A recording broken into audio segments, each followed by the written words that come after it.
So let's try few more examples about the exponents. So for the first question, we are asked to simplify it. Okay, so what should we do?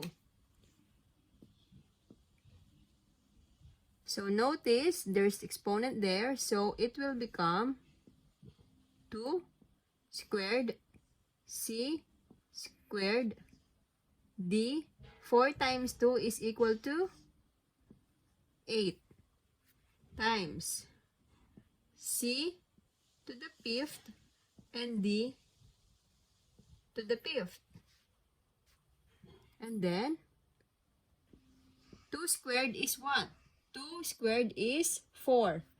Times 1 from here is 4 still. So C would be 2 plus 5 is 7.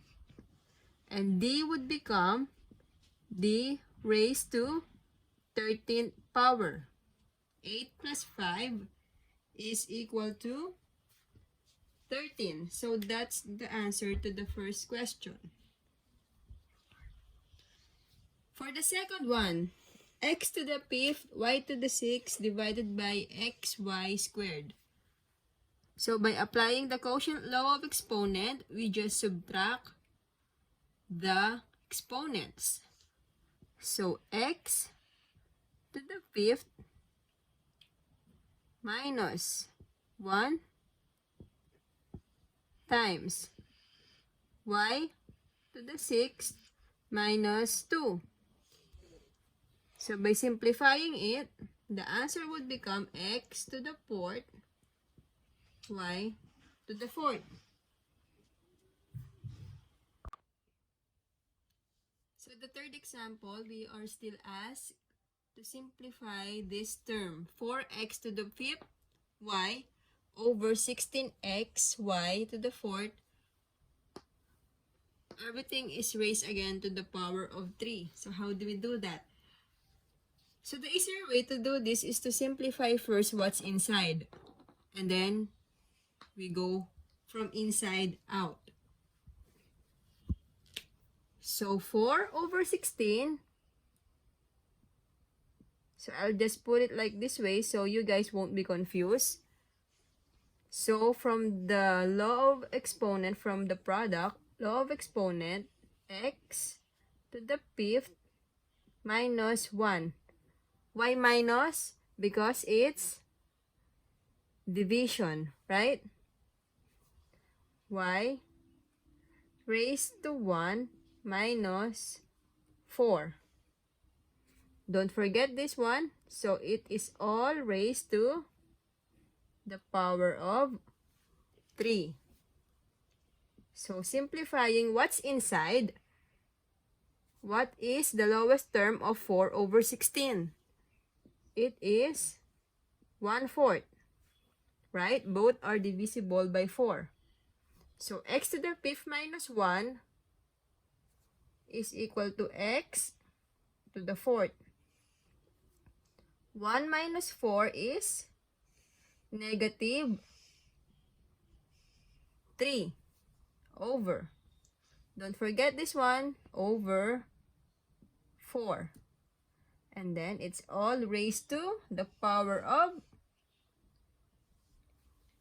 3. Okay? Then, x. So, what law is this? Power law of exponent. 4 times 3 is 12. Y raised to negative 3 times 3 is negative 9 over. What is 4 cubed? So 4 times 4 times 4, which is equal to, I'll just write it here guys so you won't be confused where the 64 came from, okay? So the answer is, so if we want this negative exponent to become positive, we will put it in the denominator. Remember the law of exponent? When the exponent is negative, we could put it at in the denominator to make it positive. So, what is this? 64, right? So, 64 y. So, this becomes positive now because we will put it here at the denominator. So, the final answer for this one is x to the 12 over 64 y raised to 9. So, moving on, we have fourth exercise here. 5x cubed y over 20xy to the fifth quantity raised to the power of 4. So how do we do this? So like we did here, we also apply that concept here. So we go from inside out. Okay? So what's the lowest term of this term? So it is equal to 5 over 20. I'm just writing it this way so guys can follow me and you don't get confused. We're starting anyway, so as you go like longer, as you get more practice here, you don't have to do this and just go straight with the process. So again, division, we subtract the exponents.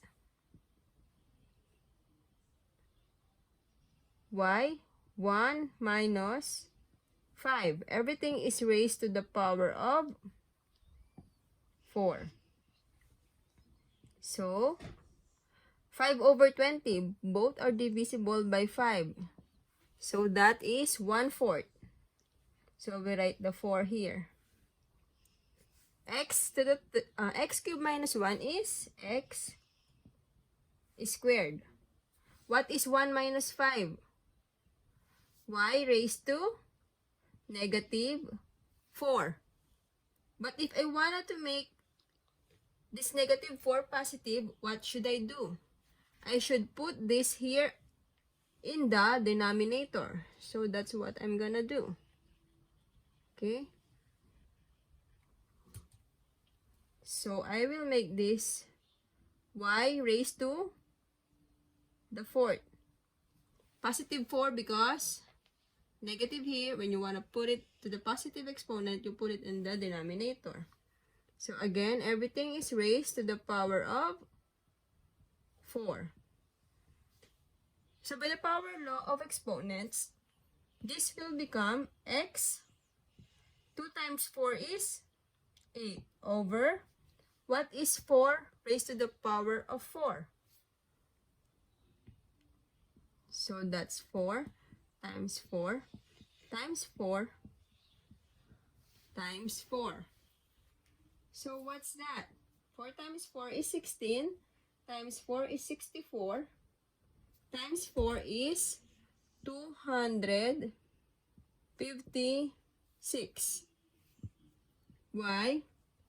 4 times 4 is 16. So the answer to this question is x to the 8th power over 256 y raised to 16.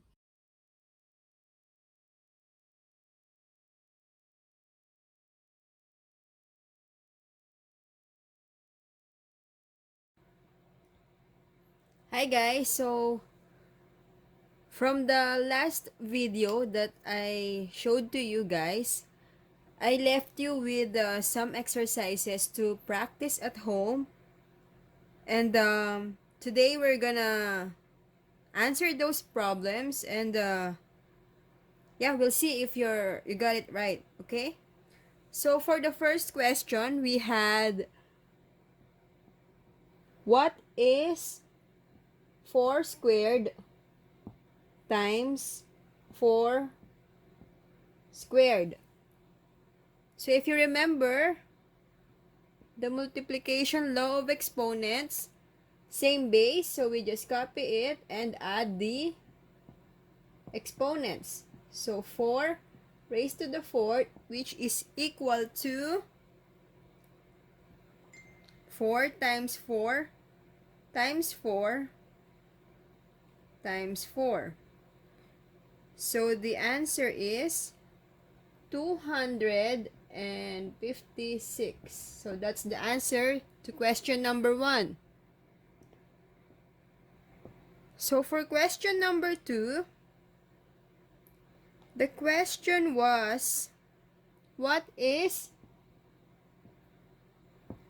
3 cubed times 5 cubed? So different base, same exponents. So we can write this as 3 times 5 raised to 3. So what's 3 times 5? 15. 15 and the power is 3. So what is 15 times 15 times 15? So the answer is 3375. Okay. So moving on for the third question. The third question was, what is 1 million raised to 0? So from the law of exponents, I told you guys that any number that raised to 0 except 0, okay? So any numbers raised to 0 is equal to 1. So for question number 3, the answer is 1. Okay, and question number 4. What is 7 to the 4th divided by 7 squared? So same base. So we can do 4 minus 2 on the exponent and just copy the base. So the answer is 7 squared. So what's 7 times 7? 49. So this is the answer for the first 4 questions. So I hope guys you got it right. So these are just the basics, little numbers. And I hope you are following me. Okay? So for the next one,